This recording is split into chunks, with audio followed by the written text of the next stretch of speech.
Hey guys, it's the very first time that we have our very own Shreya Kant in person. It's been 14 years since I've actually get to have a conversation with you. I know you're very busy with your life and you have a lot of things going on. And you have evolved. I think I met you a very long time ago. It's been at least longer than a decade. And to see what God is doing in your life is amazing. So tell me a bit about yourself. Tell the audience about your life right now and where you're at. I have known you for 14 years. And so much has changed, so much has happened. I think God does so many things in your life, and I don't think you can really, until and unless you sit down and actually write it down, I don't think you can put a finger on how much He does in your life. You're directing films, you're still singing and worshiping, you're traveling. What else are you doing? I do a lot of design work. And then the church in Mumbai. I work with my youth in church. I work with the kids in church. Wow. And I'm just traveling, going where God takes me. And I think I never limit God. I always tell God, wherever you want me to be, just take me there. You've grown up in the church, say about at least more than a decade, right? Yes. You've come from a Hindu family. Yes. You've experienced Jesus for Himself. Yes. You've seen a lot of different types of churches. Absolutely. And obviously today we've titled this interview Church Uncut. So I really want to get down to your perspective, your view, your understanding on what you've seen and where the future of the Indian church lies particularly. Yes. I believe the church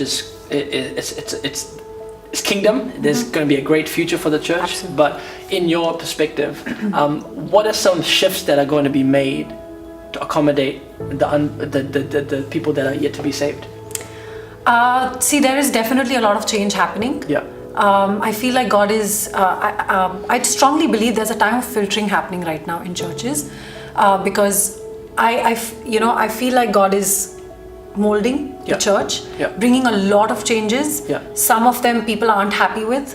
Some of them people are loving. But I think one of the biggest changes that is coming in church today is that the youth is taking a lot more responsibility towards church.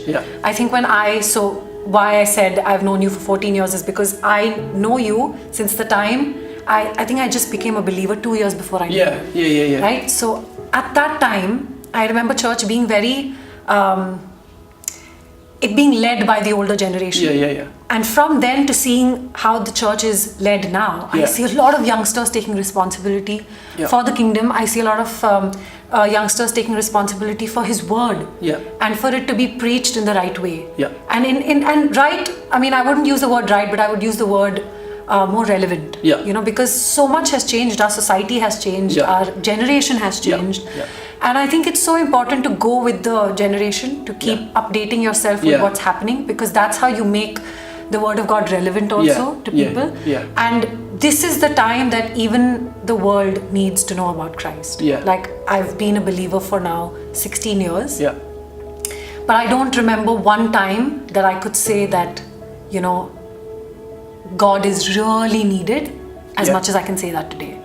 I think in today's time, people really need to know who Christ is, who God is, and why we need Him. I feel like a lot of us, when we get saved, we tell people on the outside who haven't got or experienced Jesus yet that everything's been sorted, everything's been solved. But I think we need to get to a level of vulnerability where people realize we are also in a journey. I think there's such a high expectation for a Christian to be perfect, and I'm like, okay, who's actually created that mindset? It's the Christians itself, that haven't confronted the fact that, listen, we're all in a journey. We still have scars to walk through. We are still being processed. We're becoming like Jesus. Do you feel more people are becoming vulnerable? Yes, I do. I do believe what you said is right, because we are always, I think it's a pressure that we put on ourselves, that we always have to have it together as believers, and that it's the only way we will testify Christ in the right way when we go out. Like, if we are perfect, only then will people see Christ in us. But that's not the case, because if you realize, people won't relate to perfection. People don't relate to perfection, because if they see somebody perfect, they put them in a box and they push them aside. They don't really relate to them and go speak to them, because they realize that, okay, I can't be like that, so I'd rather not connect with them. Come on.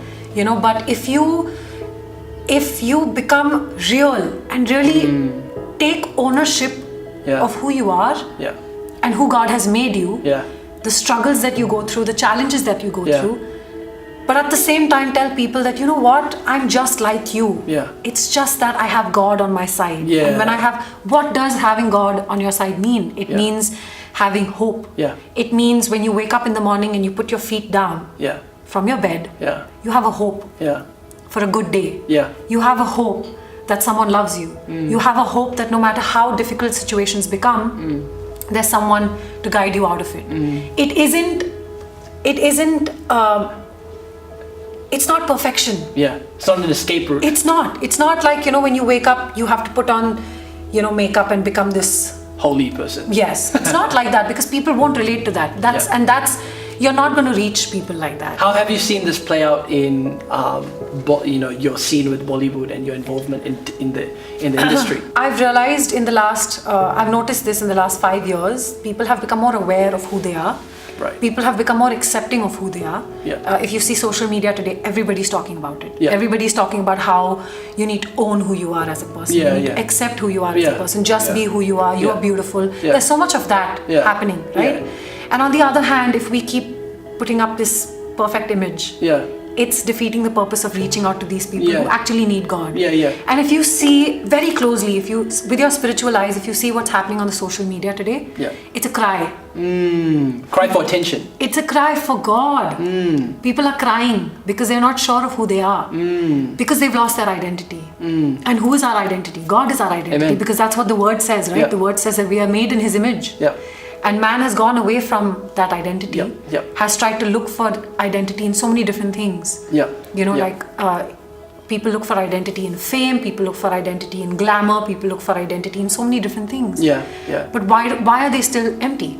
It's because they're not looking in the right place. Exactly. I think identity is a big part of a human framework. Absolutely. I think people don't understand when they grow up in an environment where their mother and father will just expect them to perform all the time and not validating who they are. There's a lot of inner desire for attention, validation. Absolutely. And I think there's been a shift. I think God definitely wants to tell you that you are His child. Yes. And I think we've got to do you think a lot of people cover their voids up by doing church work or by doing just a range of different works just to fill that void? Yes. They're trying to perform to tell God, absolutely. I'm outworking you, God. But you know what, Josh, I'll tell you what. A lot of people come to the church empty. Okay? And they accept that they're empty. And sometimes I think it's all right if someone's empty, and to fill that emptiness, they're doing work for God. As long as their heart is in the right place. Right. I think it's good. It's better than being out in the world and getting drunk and getting high on drugs or doing something like that. I'd rather have a person who's broken come to church and try to fill that void by just doing work for His kingdom and find peace in doing that. And I believe that if it's like a seed, right? You sow it, you're just doing it. You don't know why you're doing it. You don't understand why you're doing it. You're just doing it. You're in church. You're doing what you've been asked to do. You don't understand anything about your life. You don't understand why you've been asked. Why God is making you do what you're doing. You're in a journey. But you know what? If God sees that this guy or this girl is just doing what I ask, and if you do it with a heart of honesty, I think He builds you from there. But at the same time, yes, if someone is doing it because they feel like there are a lot of people doing work for commercial purposes. And Jesus complained about this back then. It's in the Bible also. They've made the house of God a marketplace. My Father's house a marketplace. But I feel like that's changing. I feel like the youngsters today, they're changing. They're changing that pattern. They don't want to see church as a commercial marketplace anymore. They don't want to see gimmicks. They want to see real faith. They want to see faith that they can take to their workplace. That's right. They don't want to see faith that just ends in the 4 worlds. They don't want to see faith that ends on the moment you step out of church. They want to be able to take that faith with them when they go to work. They want to be able to preach that faith to people. And I think that is a big shift that's coming now, especially. And I think a lot of that has to do with how even our society is changing. Because we're constantly bombarded with be yourself from the world. Yeah. I think if we pick up the good parts of that and actually start being real as believers, I think we can reach out to a lot more people. Yeah, that's right.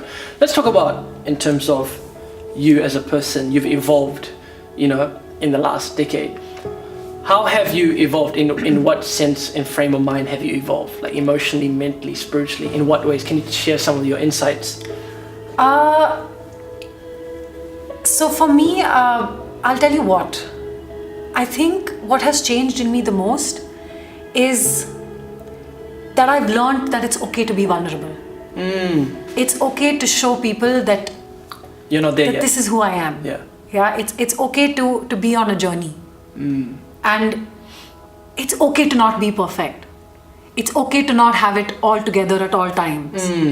Because I'll tell you what a lot of people do is that in this constant struggle of being perfect, they pile on a lot of stress, baggage in them, a lot of stress, a lot of emotional trauma in them. Because they're not able to openly show what they're feeling or what they're going through.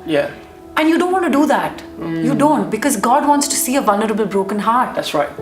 Right? He wants to see an honest, broken heart, and it's the only way He can heal. That's right. Right. When you admit it. I mean, honestly, if you go to a hospital, perfectly fine. What are they going to do with you?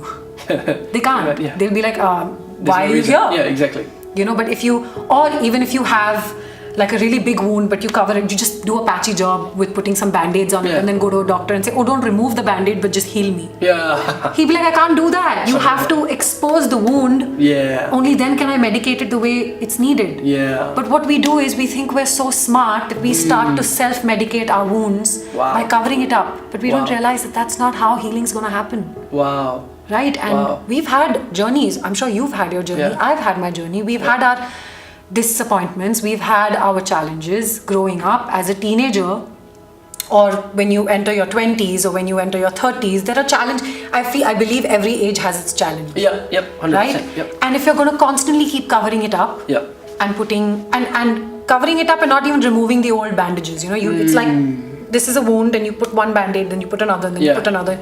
You're piling it on. God's not going to be able to heal it. Wow. And you need to open it up and just tell God, now I surrender my wounds to you. I surrender myself to you. And sometimes I feel like it's not just always wounds. It's also certain things that you want to change about yourself. For example, I used to be a very impulsive person.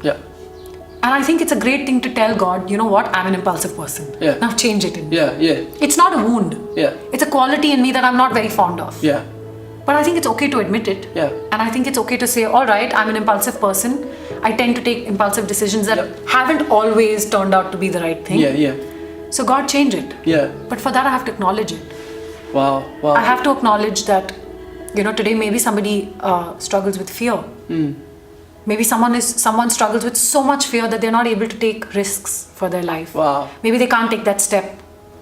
In a direction that they know they have to and God's telling them to take it, but they're not able to because of fear. I think it's okay to admit that I'm a fearful person and that God's changing me. God's changing me, because you know what? If you admit your flaw, or I won't even call it a flaw, but if you admit your weakness, God gives you grace. His word has it. Right? I'm someone that also struggled with fear, still probably today do in some ways, and there's always fear of what's going to happen in the future, fear of what people are thinking. There are so many different things people struggle with.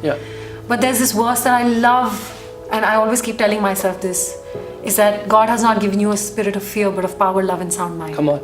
And so if you admit to what your weakness is, then God has an answer for it. And He starts to release that into your life, and He starts to work on that. Do you feel like a lot of people have or live with the regrets and their failures and their past? Yes. Do you have regrets? Not one. I do not. Even though you've made bad mistakes? I have. Even though you've screwed up many times, made bad decisions? Yes. And you don't have any regrets? I don't, because I believe who I am today is a result of all the mistakes I made. Wow. I believe that and not just who I am today, but even how I'm going to deal with situations tomorrow. I'll always remember, when I made this mistake the last time, that happened. So it's going to change the way I live my life. So I don't regret it, because if that wouldn't have happened, if I wouldn't have made that mistake, I probably wouldn't have never known. You didn't have the experience. I wouldn't have known what pain feels like. I wouldn't have known what disappointment feels like. I wouldn't have known what redemption feels like. Wow. Because today, when I see my life, instead of it drowning to my mistakes, God redeemed me and has put me in a place that I'm happy where I am and who I am. I'm happy with who I am. Have you had to pick yourself up many times? Absolutely. There are days when you have to pick yourself up for the smallest things. Wow. There are days when, like today, I wasn't feeling the greatest health-wise. I picked myself up. There are days when you won't feel great mentally. You will have to pick yourself up. But that's the thing, that when you don't have the strength to do it, God gives you the strength to do it. And then it's all right for you to not pick yourself up some days. It's fine. If there are days you just want to be there, you know, maybe just sleep. I think it's great. I think a lot of people need sleep too. A lot of people, you know, it's surprising, but I think the most people that need rest are Christians. Because we do not allow ourselves to rest. Come on, we just keep working. Yeah, and if our body is not working, our mind's constantly working. That's right. Constantly. I believe that Christians question God more than anybody else in the world. Wow. Because we're constantly asking God, okay, what are you going to do? What are you going to do? What are you going to do? What's going to happen next? What's going to happen next? Wow. We're living in stress. Constantly. We're constantly asking God to show us the master plan for our life. When God says, listen, I'm taking you there, but you don't need to know what the plan looks like. Absolutely. But you know what? We say it. We come to church and we say, you know, my plan, you know, I know you have a plan for my life. But then when you go home, when nobody's around you, you're like, God, what's that plan? What's the plan? What's the plan? What's the plan? We're constantly, you know, pestering him about letting us know what the plan is. I really think that the real you, the real us, the real person is really made up when no one is watching. Yes, it's the only time it comes out. The real you, and you can truly be who you really are, is when you're in the room, you're looking at yourself in the mirror, and you're absolutely vulnerable, and you know yourself. Yes, absolutely. And I think that reflects when you come in front of people. You know, because no matter how put together we will look, it's still the scene. But what's happening in the unseen? That's what people catch. Right? When I meet somebody, why is it that Jesus was called the light? It's not because he physically shone. Of course he did. He was a very, you know, he probably had the glory of God on his face. But that's not the light Bible talks about. When he says, I am the light of the world, he means that we will shine within. And that shining within isn't the perfect light. It's when you're alone and you're vulnerable and you're allowing God to work in you. Show you areas. And then when you come out, it's just that honest light, you know, that genuine relationship with God that shines. And that's what people will see. People won't see this perfect plastic doll. Because, you know, at the end, I remember once reading somewhere that what's beautiful about our living God is that you don't have to constantly chant his name. You just say his name once and he hears you. Right? That's how real it is. And that's how real we have to be. We don't have to be perfectly molded, you know, plastic dolls. We have to be real. You know, that when somebody meets you, they should be able to say, hey, I have the same challenges, but why are you dealing with your challenges so differently from me? Or why is it that you have this spirit in you? An attitude in you. It's in you, and I always feel lifted up around you. Why is it like that? I mean, it's not like you don't go through struggles. Like some of your closest friends may not be believers. But when they look at you, do they say, oh, she always has it together, I don't believe it? Or do they say, man, we go through the same struggles, but something is different. When I'm around this person, I feel like, you know, life is so much better. Like, I feel like Jesus, in his ministry, public ministry time, he spent more time with sinners than people in the church. Absolutely. In fact, he rebuked religious people because I think religious people they just stop the work of God and the work of the kingdom. Absolutely. What would be your one advice to leaders that are young and upcoming? I would, and this is what I believe personally, is we're not called for ourselves. We're called for others. Wow. Jesus hasn't called. He didn't say, he said, go and make disciples. He didn't say, now that you know Christ, be internal and just keep feeding yourself. Yeah, and sit in the church. Yeah, he didn't say that. He said his life's focus was never himself. It was always people. Yeah. Right? We're not called to take care of ourselves. We're called to take care of others. Wow. But at the same time, we can't take care of others if we aren't taken care of by ourselves. We have to. You have to take care of yourself. Right? You have to build yourself. But while you're building yourself, you can't forget people. Yeah. You can't forget that there are people that need to hear the word. Like, there's a tap and there's a pipe. Okay? Now you switch on the tap and there's a lot of water gushing out. But the pipe is shut from the other side. What's going to happen? Wow. It's going to burst at some point. Right? The pipe's going to burst and then the water's going to be useless. Yeah. The pipe's going to be useless. Yeah. We've got to open that pipe up now. We've got to let the water flow. Yeah. And we've got to start blessing others. That's right. We have to stop keeping it in. Yeah. Because what's going to happen is, God's going to continue doing work in us, but we're not going to, there's not going to be an output. And then what's going to end up happening is one day it's just going to burst and it's going to be of no use. Wow. We've got to let it flow. Wow. We've got to start shifting focus from ourselves to people. Wow. Wow. And I think that's what sets believers apart, is the fact that that's what is different, right? In the world. The world is selfish. Yeah. I'm not stereotyping, but the world can be selfish. Yeah. But the sad part is so can we. Yeah. But that's not what we're called for. We're not called to be selfish. We're called to be selfless because that's what Jesus was. To die to ourselves. Yes. Yes, absolutely. And to learn that there's a time to take for yourself where you rest, you rejuvenate, you spend time with your family, you spend time with yourself, you spend time with God. There's a personal time. But then there is a time that you have to go out and reach people. Wow. And that I believe is what I would say to any leader. And I don't think there are leaders specifically. I think everybody that comes to church, everybody that knows Christ is a leader in some way or the other. Because they go somewhere, you either go to your workplace or you go to the gym or anywhere you go. You're a leader, right? You're leading people. What is a leader? Someone who leads people, right? Everybody at some point should be leading people to Christ. Whether you're a pastor in church or you're just someone who comes and puts the chairs. I think every work that you do in church is honorable. From cleaning the floors to preaching, everything is honorable. And each of them is a leader. Wow. And I think that is what believers need to focus on. No, that's really good. Hey guys, so thank you very much for joining us today. Shreya, how do people get in contact with you? Instagram, Facebook? Yes, I have an Instagram page, Shreya Kant Official. I have a Facebook page. Again, I think that's Shreya Kant Official page. Good. So yeah, you can contact me there and good. Awesome. Hey, thank you very much, and let's stay connected.